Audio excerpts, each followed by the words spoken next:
conversation with you, but your main role is sweeping, sweeping, sweeping. And the play opens with you sweeping, and then as the curtain comes down, you're sweeping. And that's your role in the play. Now, if we were just an actor, we would sweep, sweep, sweep, do our job, get paid, go home. That would be our life. But not this actor or actress. They're out there sweeping going, why do I have to sweep? Why did I get the role? Why aren't I like the good-looking salesman up there who gets all the women in the play? Why did they pick me? Sweep, sweep, sweep. Jesus Christ. I've been to some of the finest acting schools in the United States. This is a tragedy that I'm sweeping out here. We ought to do a play about the suffering that I'm doing sweeping in this play. And that play would be a much better play than the sweeping, just the sweep, sweep, sweep. Because I'm having a psychological break. I'm seeing a psychiatrist over the role that I'm playing sweeping. I'm sweeping, sweeping. And pretty soon we build a new acting role about an actor who's having a nervous breakdown while he's in a play sweeping. And that is the ego story. The trick is to go back and just sweep. Just go da da da da da without commenting on it, without making up some, like you're an editor or a reporter. You got to make a story out of sweeping. Just sweep. That's why we say, just have a cup of coffee. Don't have a cup of coffee and worry about 14 other things. This is what living in the now is. It is just doing what we were asked to do. Nothing is that hard. We take the sweeping job and turn it into this huge, and since we've been doing it since we were this big, most people say it happened. This is when it happens. When we're real little, we're lying in the crib and they give us a bear to play with. Oh, yeah, that's cool. And then they take the bear away and they give us a doll. Oh, yeah, and then a rattle. Oh, yeah, that's great. Oh, that's great. And, they can hand one and then this and that and this and that.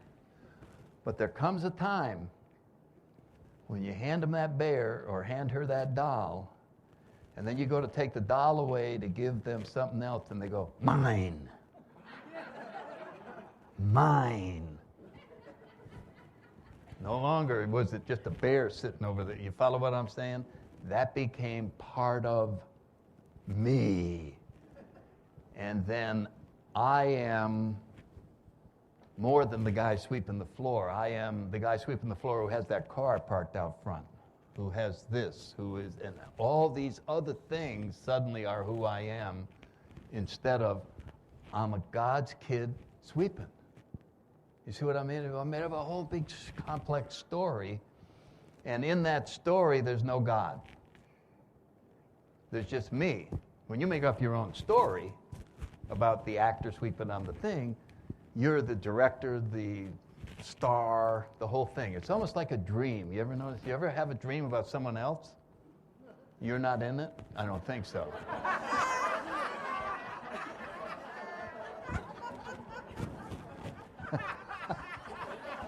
Yeah, I'm never in any of my dreams. You ever have that happen? I don't think so. We're the star, we're everything in the dream, and generally it's bad, scary, and we wake up and all that. Well, my point in going into all of this is that, as Chuck said in his book, the problem that we have is being separated from God. That's what we talk about all the time. That's why we say we're trying to establish conscious contact with God. Well, the actor who went out with the broom had conscious contact with the director and the writer. In other words, if you use that analogy, he had perfect contact. His job is to do this, and there was no problem. It's when he left that role and got into the play about having a psychiatric breakdown while trying to do the sweeping on the stage that he left his higher power. So in other words, it isn't that God left us, it's that we made up a story where there's no God in it. And that's may sound complicated, but it is how it happens that we end up separated. It's not very complicated. So, in this process of awakening, we see through the illusion. And we go, wait a minute, I'm just sweeping. Holy cow. Now I see that life is a lot simpler than I made it. It's a lot simpler than my story about it is. The last point I want to make on this story thing is, maybe this will help you understand the point I'm trying to make. If you listen to my talks when I was 10 years sober and compared them to the talks I give now, in the talks I give now, I had a much better childhood than I used to have. Now, how can you have a better childhood than the one you had? Excuse me. Is that possible? Did you go back and change your childhood? Yes. I saw it differently. I saw my parents with a different pair of eyes. I saw how hard they were trying. They weren't mean to me. They were doing the best they could. I couldn't see that before. So now that I see it differently, I had a better childhood. So don't give up on having a better childhood.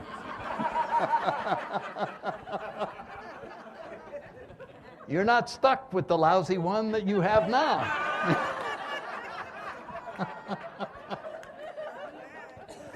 That's pretty good news for a lot of us. And so we need to go through the process of causing this revolutionary experiment to happen. Remember, we're in the laboratory. We've admitted, okay, you trapped me. It's awful in here. My experiment is failing. My experiment on how to live is producing awful results.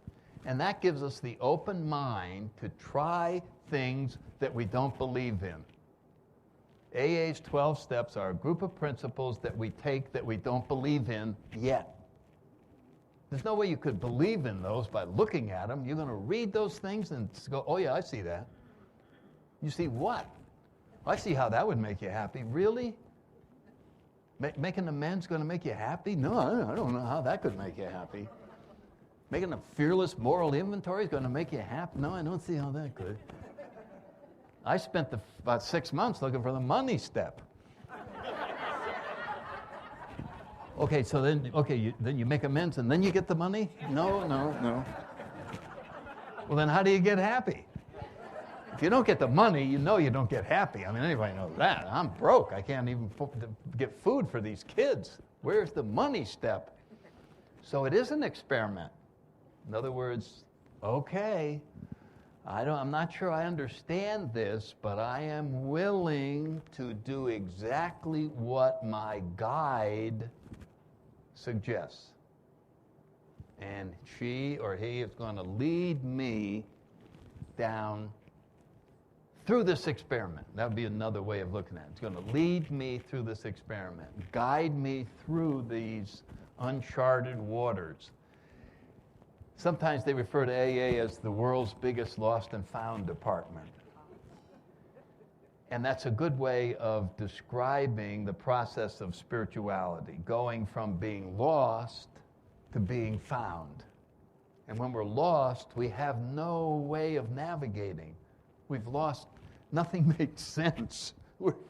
We're just out there aimlessly responding to our negative emotions. that are driving us one way or the other. And, oh, now I'm afraid, now I'm angry. Oh, if you weren't in my way, I'd have what I need. And all of those things, and we've misdiagnosed the whole problem. The whole problem is that we need to reestablish contact with our higher power. It doesn't feel like that, just like some diseases don't feel like that. You know what I mean? What's the one that we all have? You eat sugar, it makes it worse. No, there's another one. Huh? Hypoglycemia. A lot of alcoholics have that when they first come in, and it feels like I got to go get some sugar or I'm going to die, and that's the worst thing.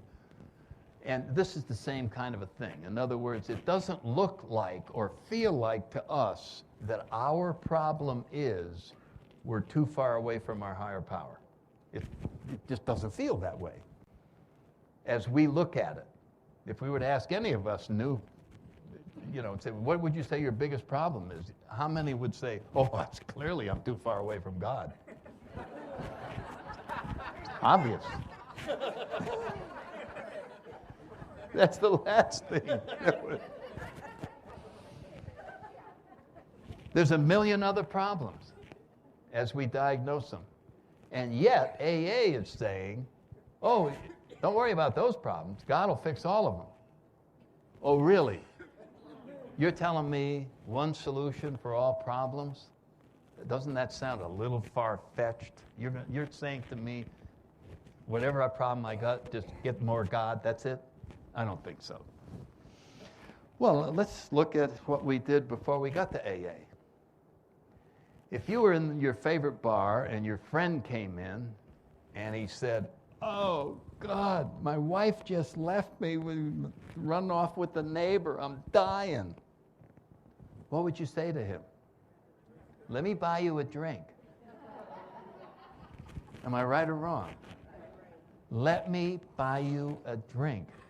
So now we know the solution for somebody running off with your spouse is let me buy you a drink.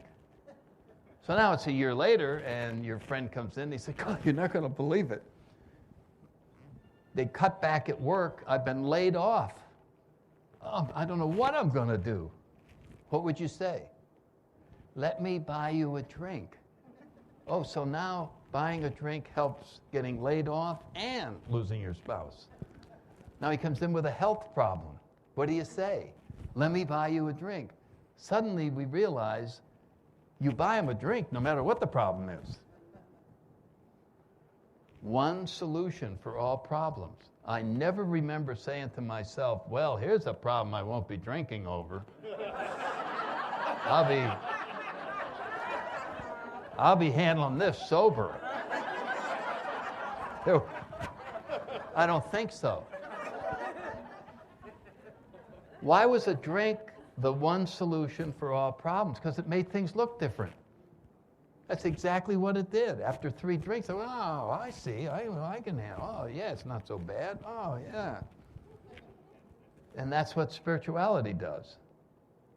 That's why it works on all problems. It makes us see things differently so that these problems either aren't there or they aren't as big at all.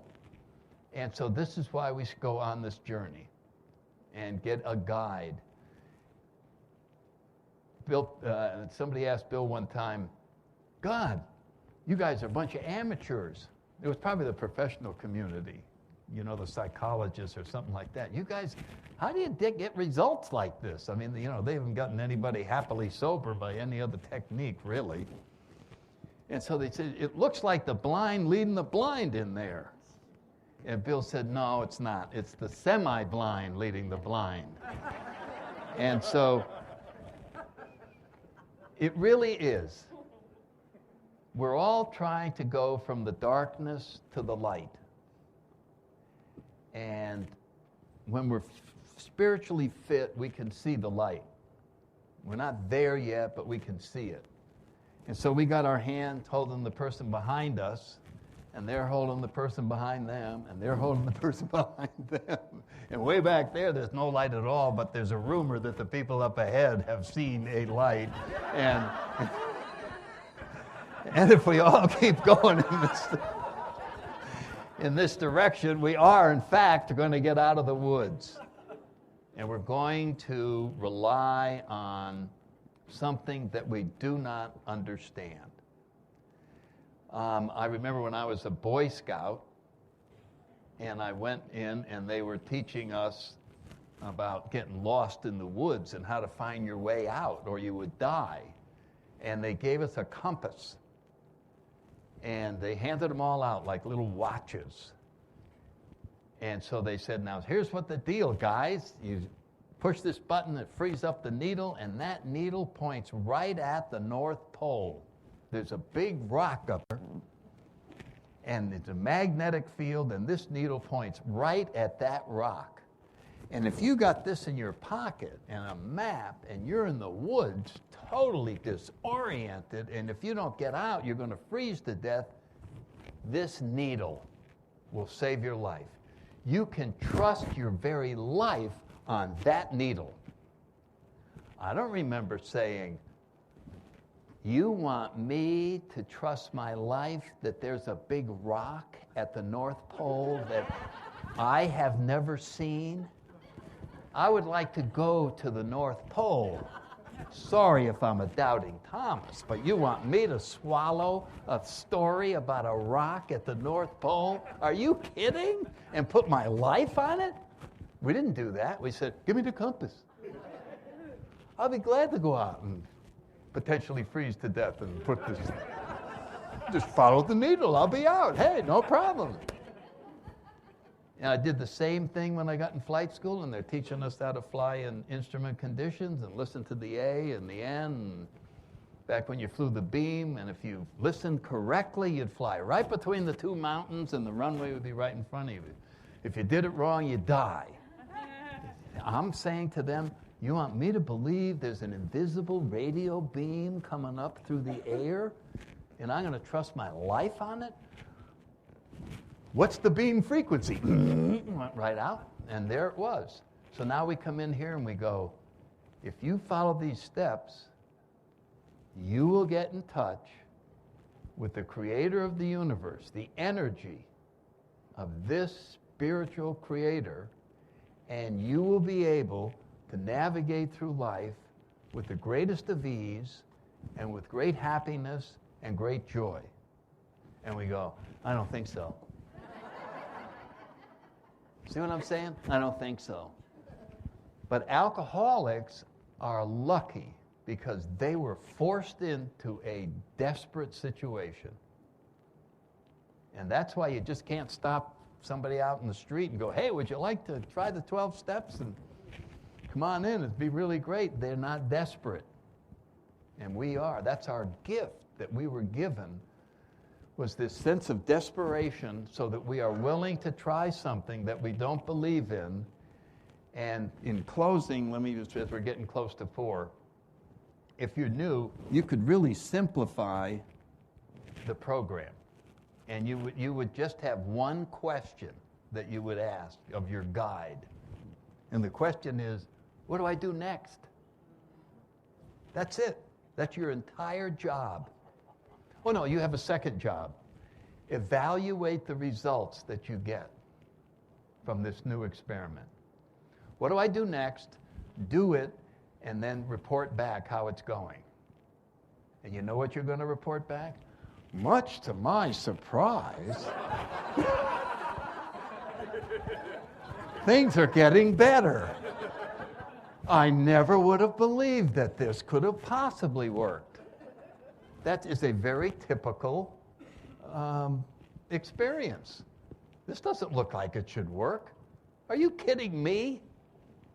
I'm going to do an inventory and share it with somebody and humbly ask, and the rockets are going to go off? Oh, I don't think so. Wait till the rockets go off. And they go, oh, I guess they were right.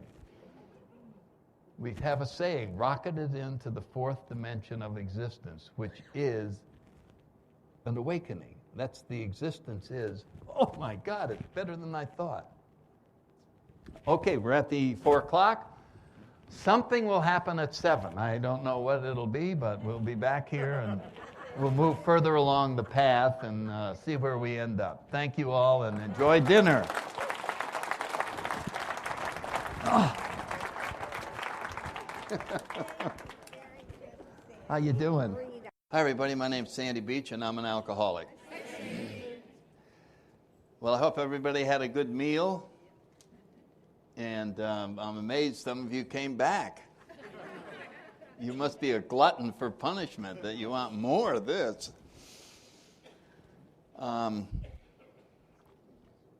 had a wonderful meal with 2 young men from Sweden who are spearheading a reinvigoration of the fellowship over there. And it's real exciting to realize, you know, it's like going back in time when you're going to go and spread the word and get groups started in places that don't have any groups, and how much fun it probably was to be back when you're really just getting this thing off the ground.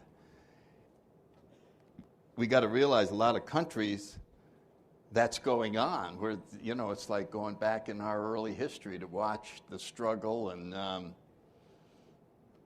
some of the countries, the government gets involved in it, which is a very difficult thing to deal with, but it happens in some of the communist countries, and I know in Iceland, he's a little bit over there. And so we are really lucky that our traditions have kept us out of all of that. I don't know if I'll get into those. Yeah, I'll take 10 minutes right now. And just, I want to just comment on a couple of them. I mean, this was a miracle that Bill thought these up and had the foresight to see that as something succeeds, there are problems that happen when you get big that aren't there when you're small.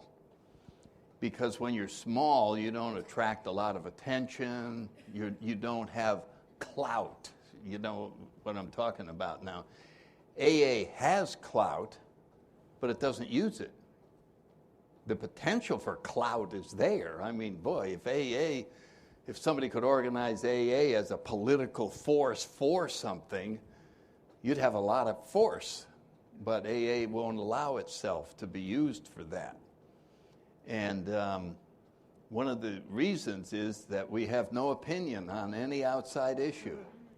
Who would have thought that the most opinionated people in the world would come up with the idea of having no opinions on anything? Anything. And, you know, they learned that from the Washingtonians. If you're not familiar with them, when I was working in Washington as a lobbyist, the Senate Health and Human Services Committee came up with an idea that we ought to put warning labels on alcohol bottles, like cigarettes. And so they were going, I wonder if it would do any good. And they said, well, who better to ask than AA? I mean, God, those guys would know the answer to that in a heartbeat. That's the biggest place of knowledge we could get. So they got a hold of AA in New York, and they sent somebody down to talk to them. And they explained what they were doing, and they said, well, how does AA feel about this? The guy said, AA has no opinion on that at all. And they put that in the report, and the senators were quite amazed. What do you mean they have no opinion? Well, we just have no opinion.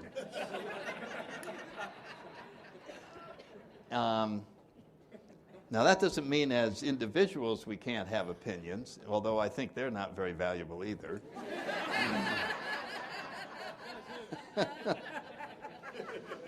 But most of us think ours are, and that the world can't get along without my opinion on anything. And so my opinion is that label would work, and we ought to have them, and I know exactly what it should say so that we'd finally have a label that would do some good. The label should say, warning, this bottle may run out.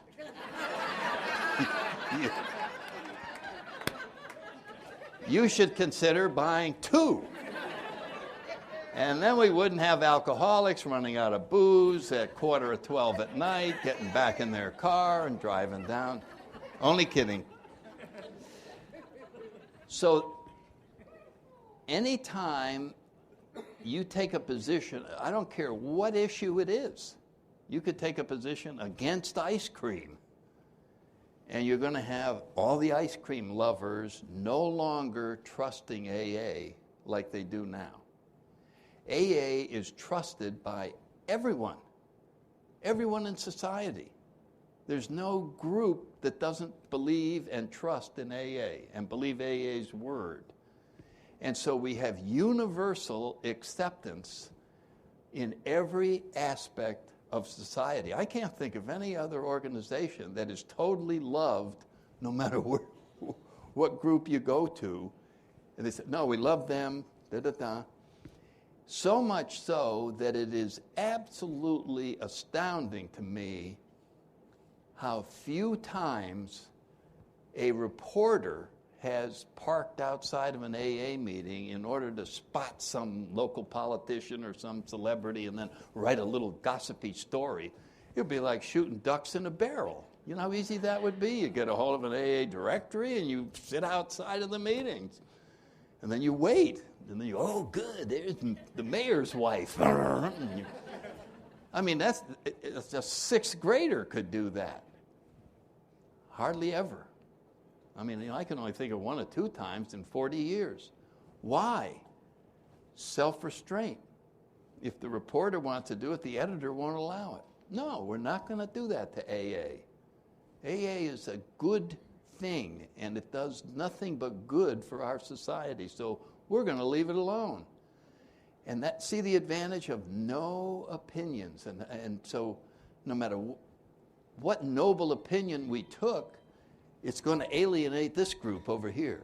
And then we take another one. So I just wanted to mention that one as a wonderful thing that we ended up with that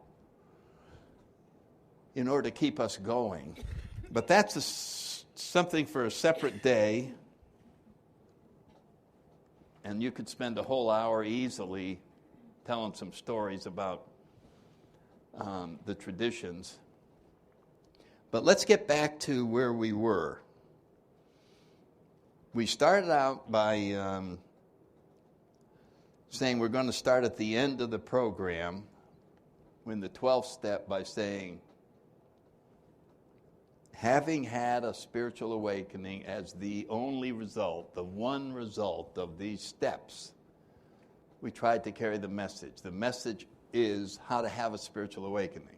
I mean, if you just follow the wording in that step, that's what we're trying to pass on to the next person. And the steps are how that is going to happen. And we went through why we should become interested in this, and it's because of the hopeless nature of the problem. AA is a spiritual program because it has to be. Nothing less can do anything about alcoholism. That's how big a problem it is. It has to be spiritual. In other words, no human power could have relieved our alcoholism. In our history, there was a time when a wealthy Rhode Island businessman, millionaire, and an alcoholic the handwriting was on the wall. He was not going to take over the family business. He was going to die in an insane asylum unless he could get sober. And they tried everything. When you got that much money, you just try everything. And everything failed, and so they sent him to see Dr. Carl Jung in Switzerland. And he stayed there a year because Dr. Jung sometimes incorporated spiritual thinking into his treatment. He was way ahead of his time with the psychiatrists. And at the end of a year, this young man, Roland Hazard, left there, and Dr. Young said, "You understand your situation?" "Oh, yeah, I understand." And he got as far as Paris on his way back to the States, and somebody asked him the wrong question. They said, "Would you like a drink?" And he said, "Don't mind if I do." And he was drunk again in very short order, and after 3 months or so of just hopeless drinking, he went back to Dr. Young and said, "Help me, please." And this is how Dr. Young saved us all. Here's this man with all the knowledge in the world and a man with all the money in the world, and he said to him, "There's nothing I can do for you," generating desperation. See, this is our first example of how important desperation is. Looked him right in the eye and said, "There's nothing I can do for you." "You mean I'm going to just die?" "Yeah. Sorry." And so when you read the ABCs, we're powerless over alcohol, our lives are unmanageable, no human power could have relieved our alcoholism, I always think of Dr. Young. There it is. "I'm sorry, no one on the planet can help you." That'll induce, no, there's no place you can go to be helped. Nowhere, nowhere, nowhere. That gets us in the right frame of mind for C. But God could and would if he were sought. So he said, "I have heard about people with spiritual experiences who have been transformed," which I was trying to do psychiatrically, "so that they were comfortable without alcohol. If I was you, I'd go look for one of those." My point is, do you think he would have looked if Dr. Young hadn't said, "There's nothing I can do for you"? So you have to do that first. You have to completely pull the rug out so that you're in midair, and then you go, "Would you like a parachute?" Up till then, you really weren't interested in parachutes, but you suddenly think that would be a hell of a good idea to try a parachute. And so that's why I like to tell that story, that was all part of our history, and that's how this got established so deeply in us. The search for a spiritual solution. In other words, there it is. The world's biggest authority said, "I'm sorry, there's nothing that can be done for you at the human level." Well, then what other level is there? Well, there's this thing called the spiritual level. Maybe you ought to get interested in that. And that's what we were doing when we were trying to talk about the first few steps, is to generate this interest in spirituality. A religion would try and get our interest by telling us all the good stories, and this is God, and he was born here, and here's all the miracles. And we go, "Oh, that looks good." You follow what I'm saying? Whereas AA goes, "See this fire? It's hell. And if you're going down there, you're going to get burned. You think it's bad today. You keep drinking, it's going to really get bad." My sponsor tells me that in the nut ward. You know what I mean? "Oh, yeah, if you keep drinking, it's going to get bad." And I said, "What is this?" He said, "Well, this is on the way to bad." "Oh, all right." I don't want to go badder than this. What's that spiritual stuff? You see what I'm saying? In other words, this is where the heat comes from. And then we come and turn our eyes the other way. Now we become, what are the ABC? God could and would if he were, magic word, sought. We become seekers. So there we are. We are seeking. In other words, once we go through, came to believe. In other words, if you're having a problem with the second step, let me rephrase it for you.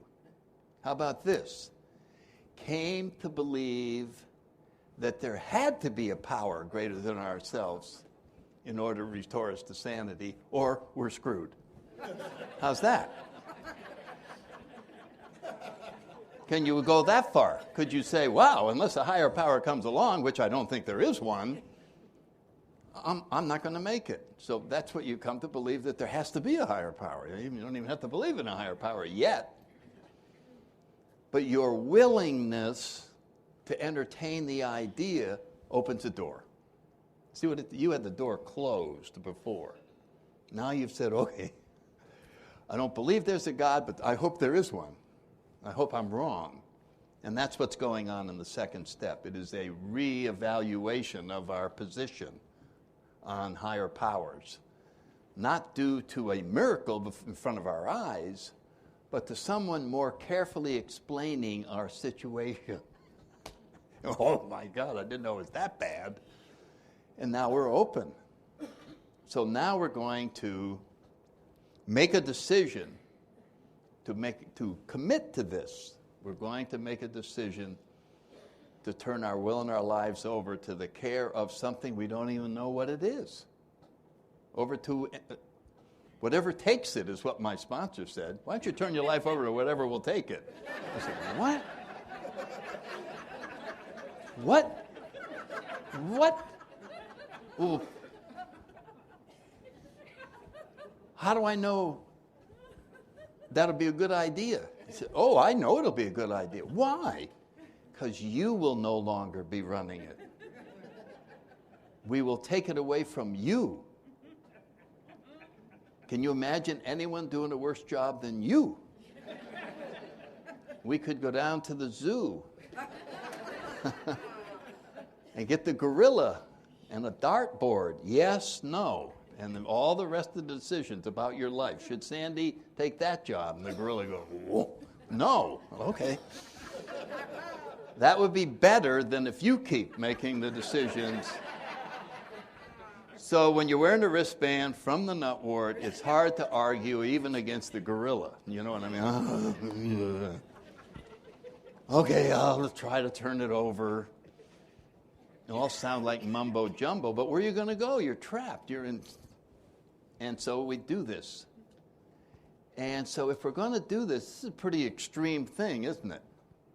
I'm going to turn my will and my life over. Well, we're really, when I said earlier, if you just ask the question, the one question, what should I do next? That is a sign of turning your life over. You say, okay, what should I do now? What should I do now? And that's interesting. When I think of someone asking that question, what should I do now? What should I do now? I think of somebody at an entry-level job. You know what I mean? You go, oh, what do I do now? Oh, paint that wall. Okay. What do I do now? It's kind of like a servant. And guess what we're supposed to be with our higher power? What's the highest pay grade in AA? You come in a big shot, and then you work your way all the way up to servant. Servant. Funny thing about a servant, you could say that a servant and a slave are doing the same jobs. Only one's doing it voluntarily and one's doing it against his will. Has no freedom to choose to do this very same work.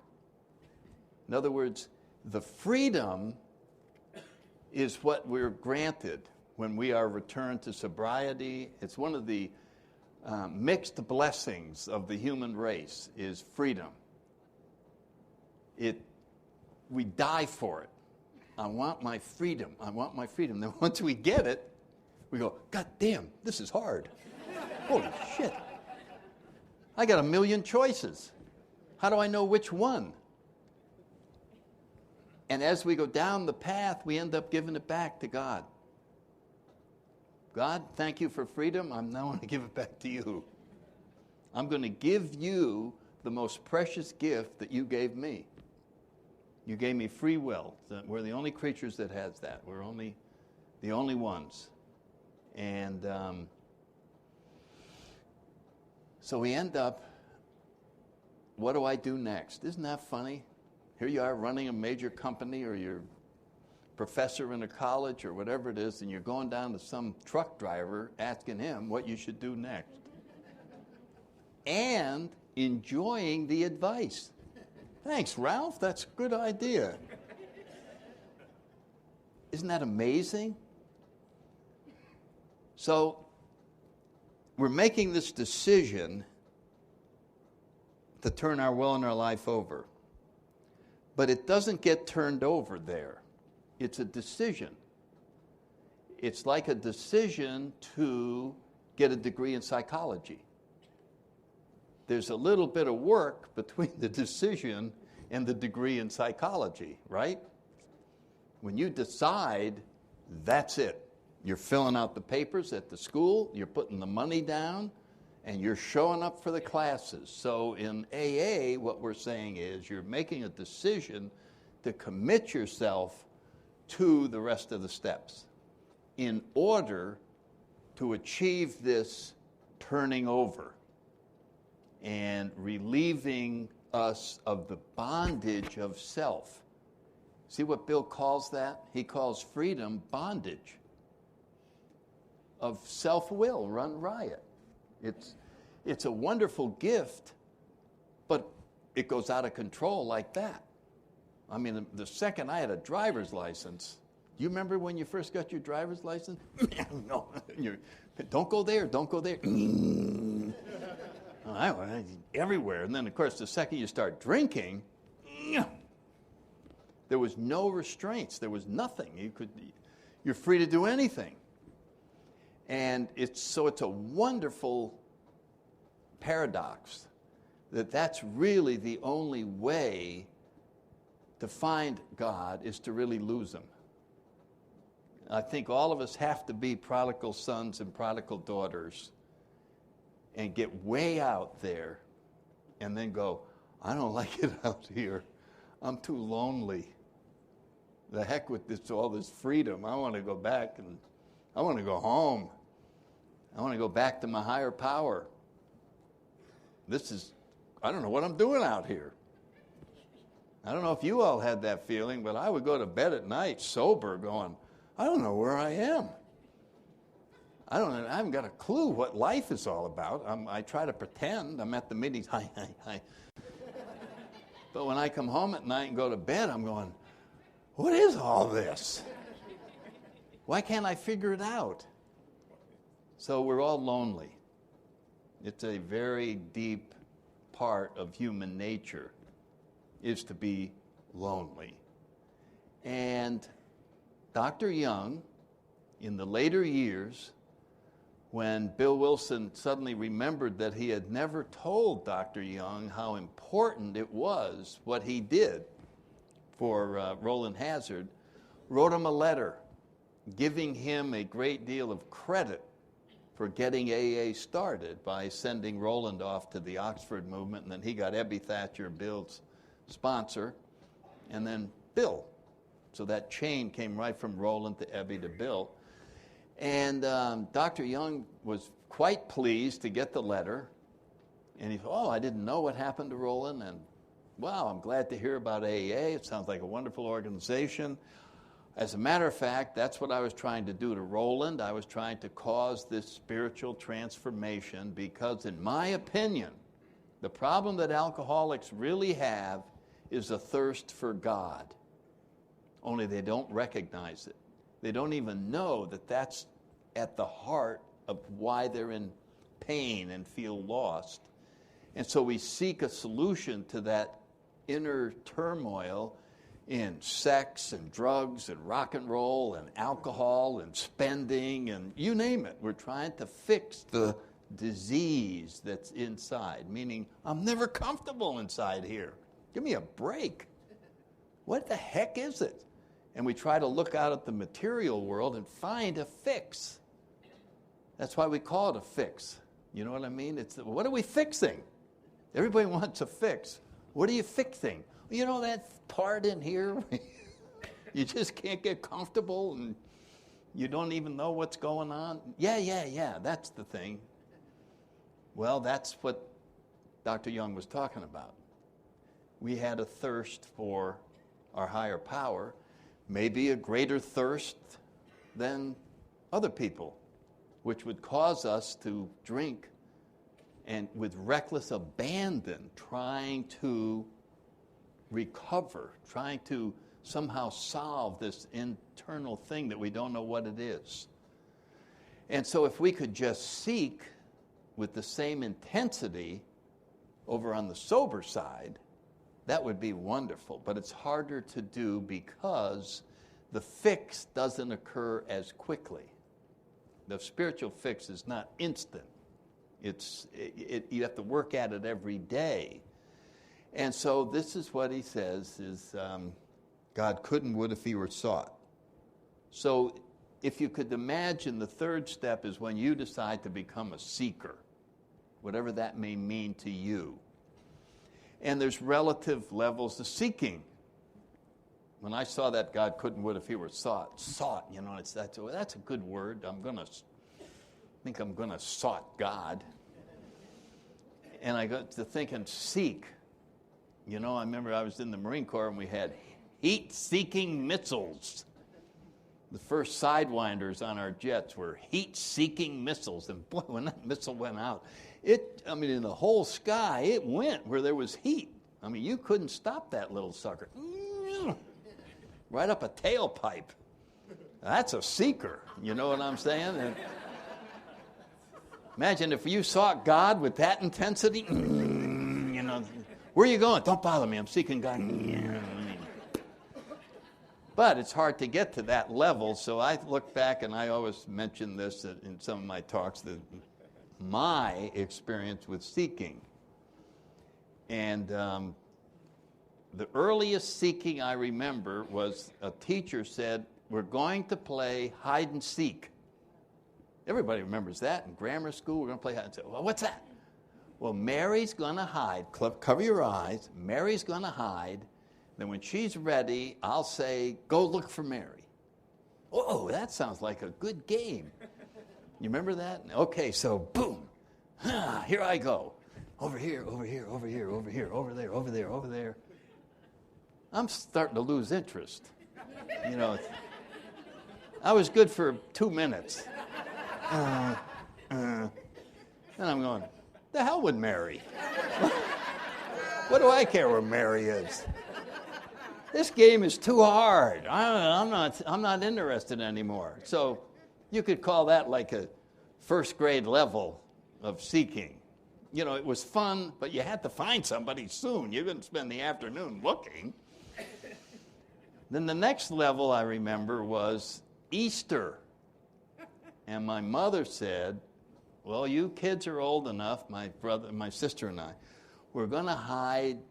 The Easter bunny comes, and there's a basket with 6 pounds of chocolate in it. And it's going to be hidden. And when you find it, you can eat it all. Can you imagine being given permission to eat 6 pounds of chocolate? It's like, oh, boy. Now, this was a little higher level than Mary. This was, let's go for it. So, okay, ready, get set. In the basement. But, 15 minutes. Is it in this room? Could you give me a clue? You could see even 6 pounds, it's fading. Oh, is it inside? Am I hot? Remember all those things? Please. Jesus. I hate this goddamn game. When are you gonna give me the freaking chocolate? You see what I mean? The seeker was losing interest. So then, when I was about 14, we had a golden retriever. And of course, dogs are the center of the family, especially out in the country. And geez, that dog was it. And I came home from school one day, and my parents said the dog ran away, and we can't find him. And he never came back. And he ran away through those woods right over there. Well, guess who spent the afternoon over there? I never got tired. They'd call me in for supper. I'm still looking for the dog. I'm still looking for the dog, calling his name. And I come home from school the next day, and the next day, and the next day, and the next day. when I went off to college, when I would come home, guess who would be over in the woods? You never know. I know it's been 3 years, but he could still be there. You ever do that? You see what I'm talking about? You'd be over there going, are you around? Hey, hey, hey. That's seeking. You follow what I'm saying? That's way out of the league of Easter baskets. Could we get that sort of level of seeking for the biggest prize there is? So that is an individual decision. Your sponsor, your guide is going to take you through these, but the seeking level will always be up to you as an individual. Can you ratchet up that search a little harder? And the rest of your time in AA will be right there in the 11th step. Improve our conscious contact. You follow what I'm saying? Yeah, we got contact, but we're going to improve it. So that is increase the seeking, whatever that may be. Read more spiritual books, try meditation, go to a retreat, do all the various things that occur to us as individuals. So you can see this is kind of leading, sort of, this is where it's going to go later on. But the decision here is to become a seeker. I'm going to take the steps, and the end of the steps, I have done as much as a human being can do to get my self-centeredness out of the way in order that this higher power can flow through me. Turns out it's already there. And we are simply removing the blockages so that it can appear, make its presence known in our lives. And so that's what steps 4 through 9 are for, is to remove everything that is blocking the flow of this spiritual energy through you. So that may be a different way of looking at the third step, but it's just a way of presenting the picture of what we're doing through stories. And it may help some of you that are new go, oh, I see what I'm doing now. I see why I'm taking an inventory. It's to get there. It's not some stupid exercise that I have to go through to pass a psychological test or something like that. This is really important because I could get the big reward out of this whole thing. So anyway, that sets the stage for how do we get from there to awakening, okay? I've signed up for school, and now I want to get a diploma. How do I get from there to there? And that's what all the middle steps are for, is to remove the barriers between us and our own Creator, and that energy, that awareness that there's something bigger than us. And so there's just been a traditional way of looking at these things, and they call them character defects, you can call them shortcomings, you can call them sins, you can call anything you want. But there's sort of a standard list, and in the I'm very big on using both books, 12 and 12 and the big book. That's just my personal, if your sponsor just wants you to use the big book, just use the big book. He's the guide. Okay? I'm just telling you what, for me. And you know, if I were to sit here and give you my book review of the big book versus the 12 and 12, you would hear things like, the 12 and 12 is useless about the first step. The big book covers it totally. The 12 and 12 is practically useless with the second step. The big book covers it totally. And when I come to step 4, I go, big book, how to do it. 12 and 12, it explains what's going on. If you want to try and figure out, well, why am I doing this stuff? Well, now we go over here, I'll explain it to you, the explanation. And Bill says, here's the deal. Human beings have instinctual drives. They were born in you. Where did this stuff come from? Where did all these drives come from? God. Oh, He put them in here? Yeah. Oh, well, then I don't feel so guilty. I thought I put them in here. No, God put them in there. the drive for sex, security, and society.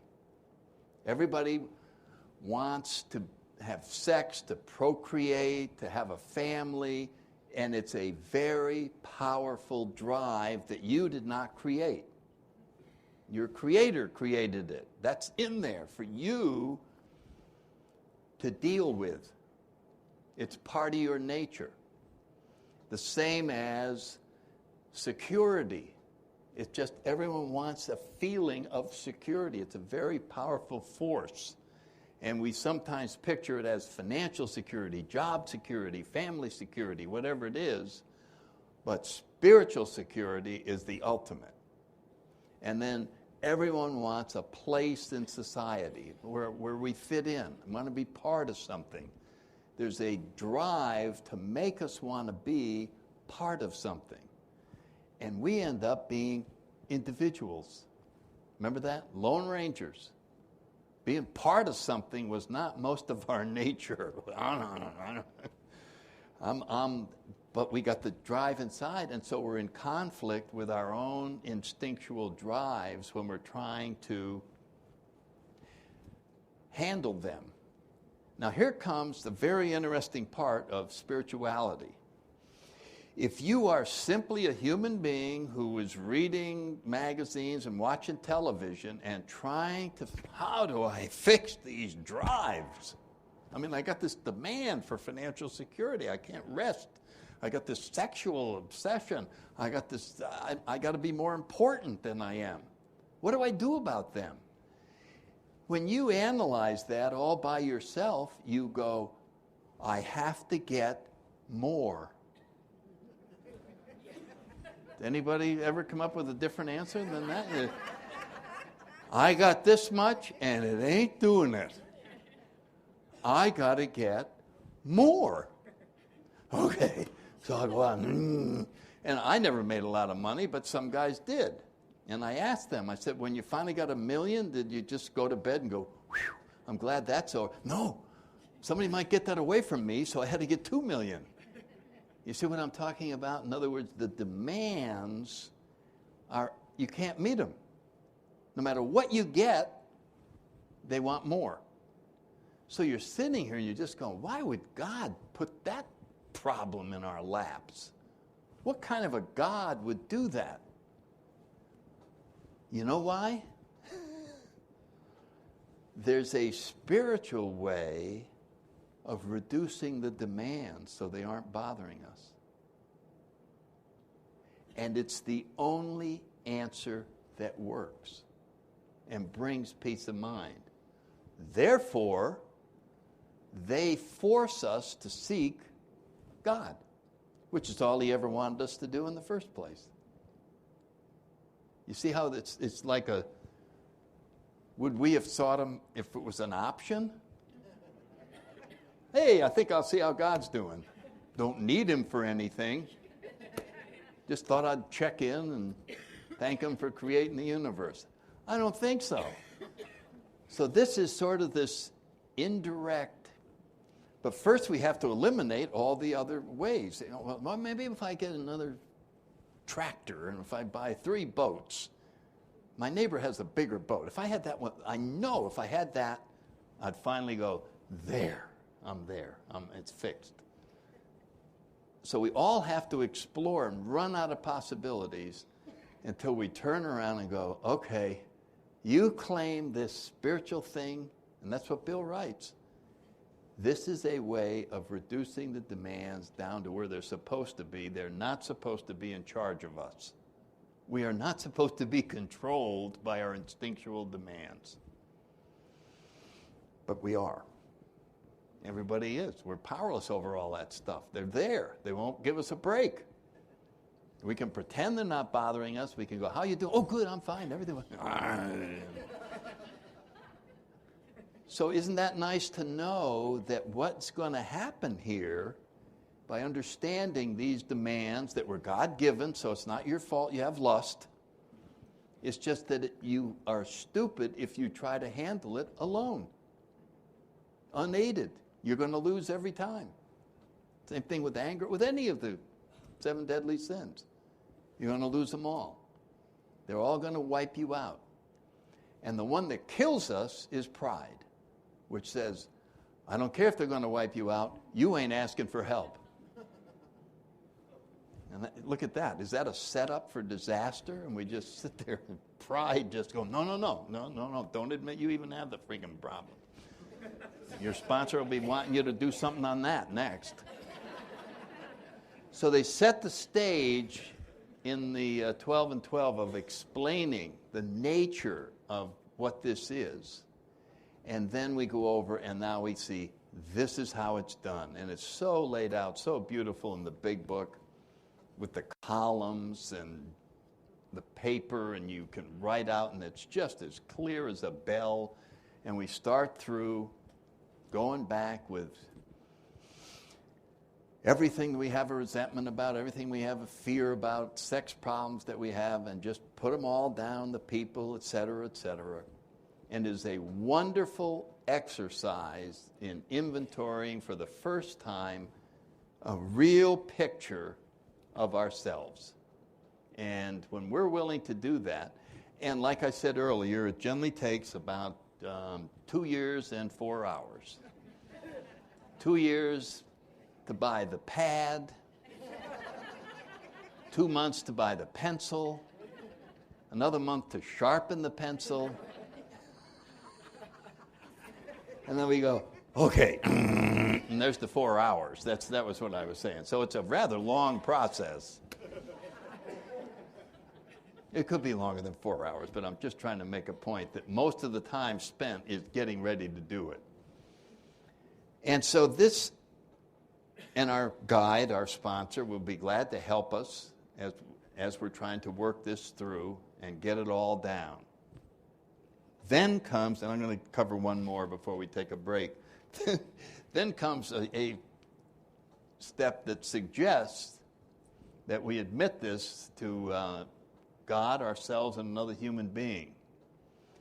The God part's all right because he already knows. Myself, that's all right, I already know. But this other human being, I don't think we need to include another human being with this stuff that's here.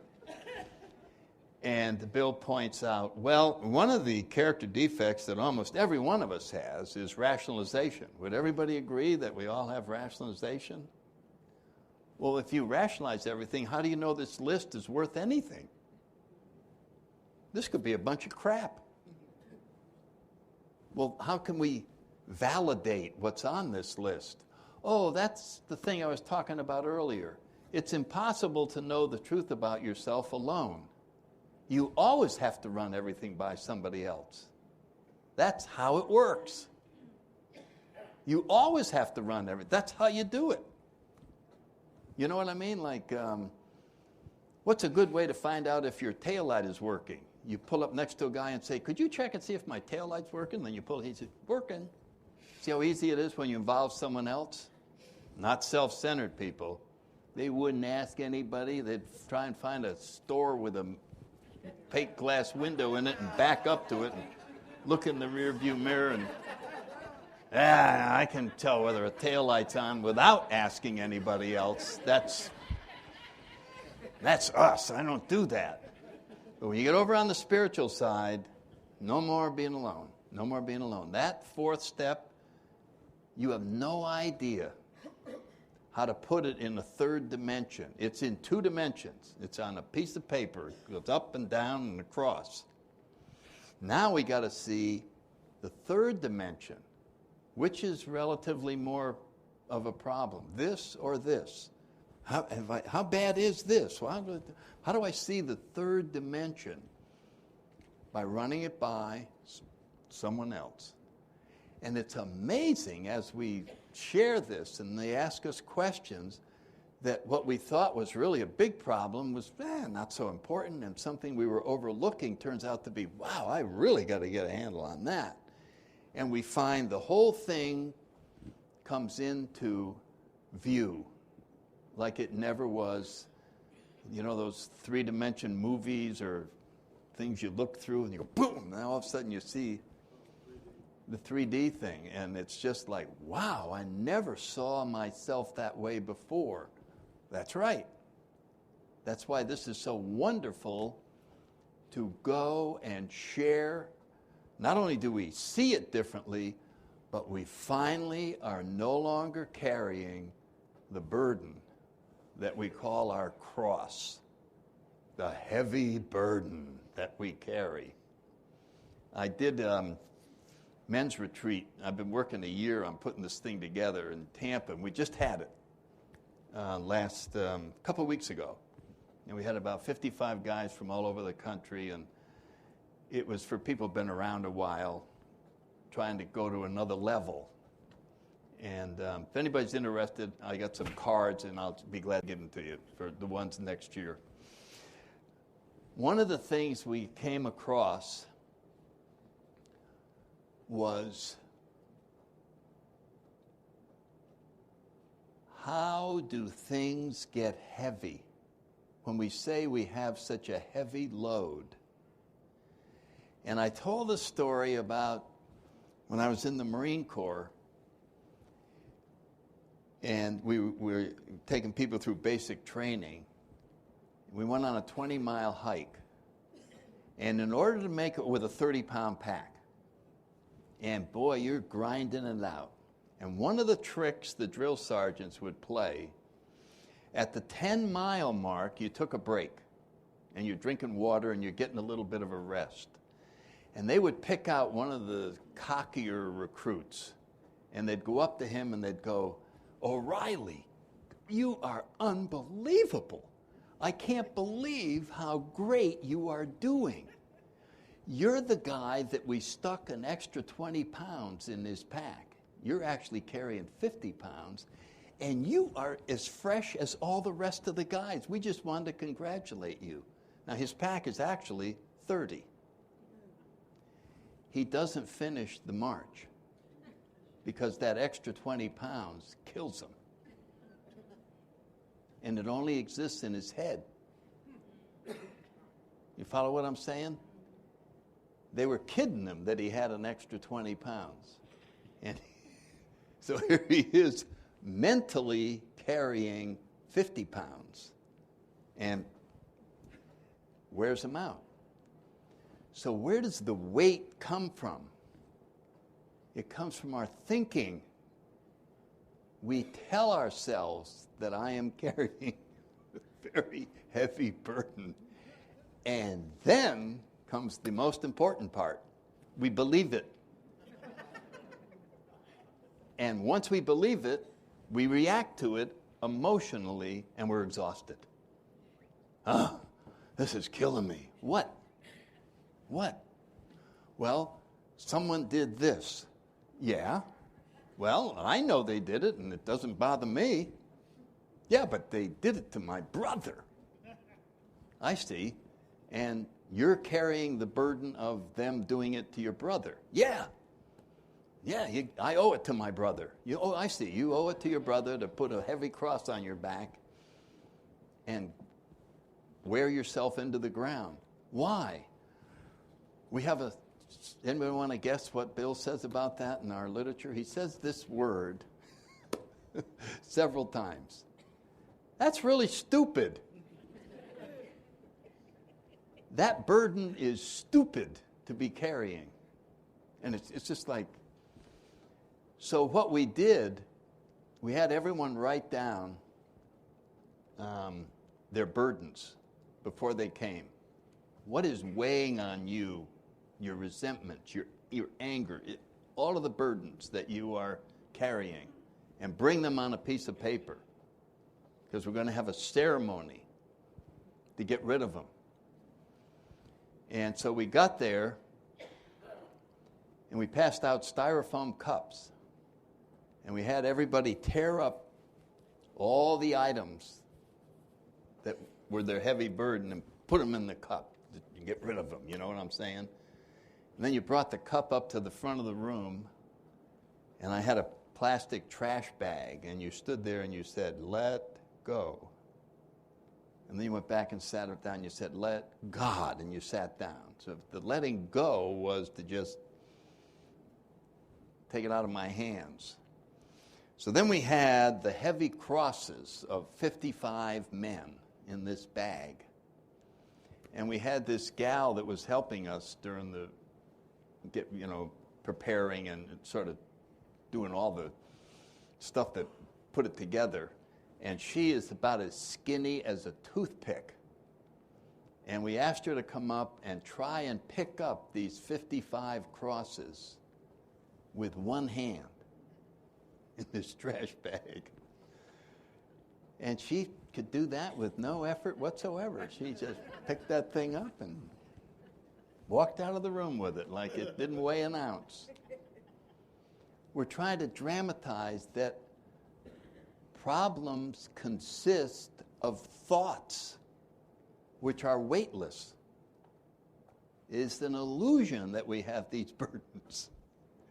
We have told ourselves this is very heavy and I must act accordingly, that it is that heavy. So when we ask God to relieve us of the bondage of self, that's what we're talking about. The fact that we told ourselves, I am carrying a heavy burden. This inventory process is designed for us to see through a lot of what we are doing to ourselves. And that's really why that fourth and fifth step is so revealing. And we're at the time, so let's take a 10-minute break. And then God knows what we'll get for the next hour, but something will happen. Okay, thanks.